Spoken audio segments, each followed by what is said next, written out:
What's going on YouTube, Kronos here, and welcome back to another PSO2 video. In today's video, we're going to talk about why you as a player should be doing the ultra hard version of Drawn to Darkness. Much like Cradle of Darkness, Drawn to Darkness did also get a ultra hard version released not too long ago, and man, it's got some pretty crazy drops.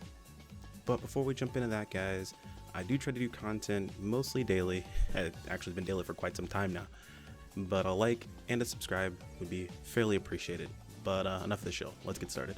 So, much like Cradle of Darkness, Drawn to Darkness did get that UH update. However, it is a little bit different than Cradle of Darkness, where Cradle of Darkness had those PSE bursts that had tons and tons and tons of drops. Drawn to Darkness is actually held back a little bit, so don't worry, your storages will thank you.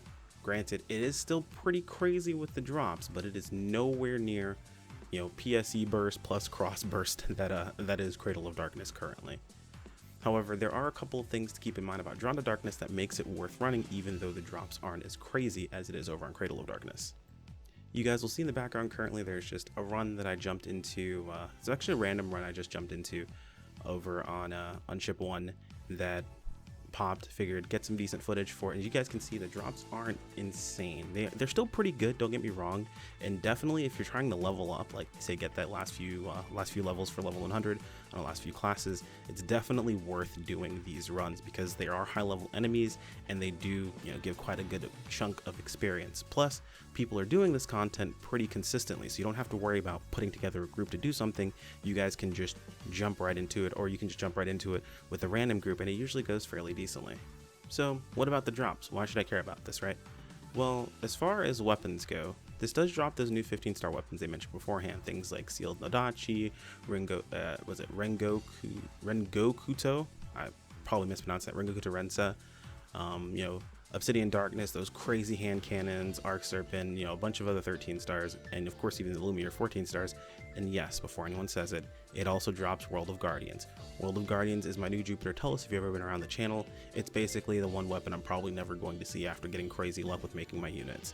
And everyone pings me in Discord and shows me they got their drop. So still haven't gotten mine yet. Hopefully I'll be able to get it soon.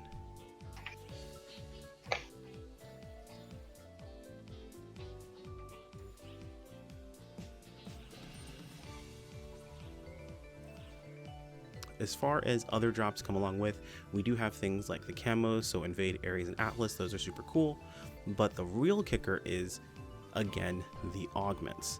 So you can get augments like Soul of Darkness, which, isn't that big a deal. Doombreak 3 is pretty fairly useful. But things like Aether Soul, Omega Memoria, Photoner Glare, Soul Catalyst, Factor Catalyst, Reverie Catalyst, and Glare Catalyst have all been reported dropped on 13-star units here. Now granted, if you've already made your god units, this is going to be super helpful for you individually. You may be able to make some units for an alt, or you could take these and just chance some really good augments on stuff you might be able to sell, because other people are purchasing units to go ahead and create their own maybe setup of god units, or save for later when they have more augmentation transfer passes. So these are very, very nice. Now granted, these do drop on weapons and units, so keep in mind you want to be paying attention to both. However, it is kind of an overload of drops, so I wouldn't really put it past anyone to just cube a bunch of stuff and not even pay attention to the weapons. But if you are looking to maybe say make Guardian Soul on a weapon, you can fairly easily without a whole lot of effort and actually with very little cost. As far as those drops go themselves, they are pretty nice, but there is one other drop to highlight in this situation. There are some S-grade augments that are dropping as well, primarily Augment Wheel 2. Now, Augment Wheel 2 is very, very strong. It's really nice. Basically, you get increased damage per augment you have on your weapon itself. I do believe Augment Wheel 2 does have a cap of 6% if my memory serves.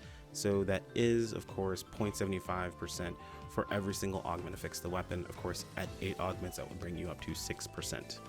And that's basically it. That's kind of the primary reason to run this over running Cradle. In reality, Cradle is probably going to give you more overall drops with the PSE bursts. However, you have the chance at Augment Wheel 2. It's worth mentioning that when we do get Solo Sodom, I'm probably going to be having the 10 runs that JP currently has a day, but when you get to certain floors, I believe it might be 40 or 60, I can't remember exactly, one of those floors does give you a free Augment Wheel 2, and then they become more common as you go along. So it's not like it's going to be super difficult to get a hold of. If you do want that early power ahead of time, maybe you've made your god units, maybe you have all the fashion you care about and you want to go ahead and spend your money, I say go for it. I mean, money's not going to go with us over into NGS anyway. That's totally fine. But if you are patient, you will end up making out better in the end by having access to this and be cheaper for you. Maybe you'll get it as a drop. Maybe you'll find it while you're running your Drawn to Darkness runs and be able to sell it. So it's all up to the individual. Just as a heads up, there are other ways of getting hold of this. And that's really about it when it comes to running Drawn to Darkness. Again, I'll give the same advice I gave previously. When you're going to go be doing this urgent quest, make sure you have your inventory cleared out. I would at least recommend having your default storage cleaned up or cleared out, as well as your character storage.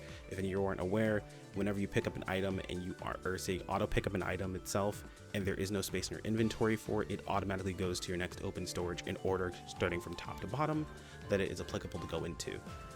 Of course, that doesn't really apply to material items if you have material storage, because material items with material storage automatically go into there in the first place, but it's something to keep in mind moving forward in case you're going to be jumping into it. And I know not everyone has the ability to utilize all the storages they have available to them.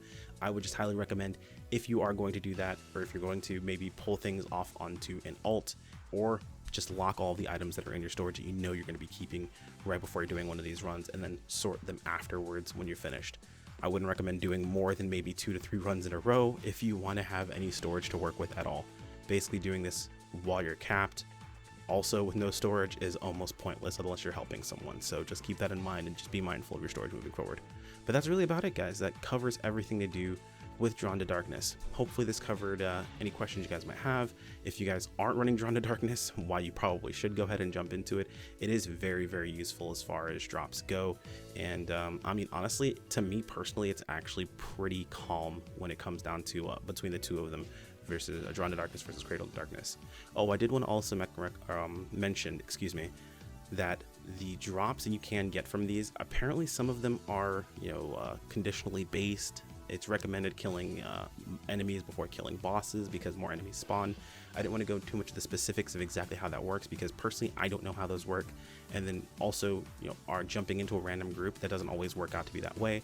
So I didn't want to spread any misinformation, but apparently that is also going around itself with killing enemies first and killing bosses, so on and so forth, does have an effect on the drops that go there. I would say experiment with it. See what happens, give it a shot. Maybe it works, maybe it doesn't. You guys can let me know. But that's really covers everything. As always, guys, a like on the video is much appreciated and absolves you of half your ad block guilt. The other half is absolved by subscribing. Both are completely free and they do help me out a ton. If you guys want to keep up with the content that's going live, like I mentioned at the beginning of the video, I am doing content daily, or at least trying to continue to push daily. It's not the easiest thing in the world to do, but we are pushing content out daily for you guys. So if you want to keep up with those, make sure to click on the bell icon, be notified of those community posts as well as the content, or join us over on Discord, or follow me over on Twitter for notifications via those 2 avenues. Thank you guys so much for watching to the end. I know I tend to ramble on quite a bit, and I'll see you in the next video. Take care. Peace out.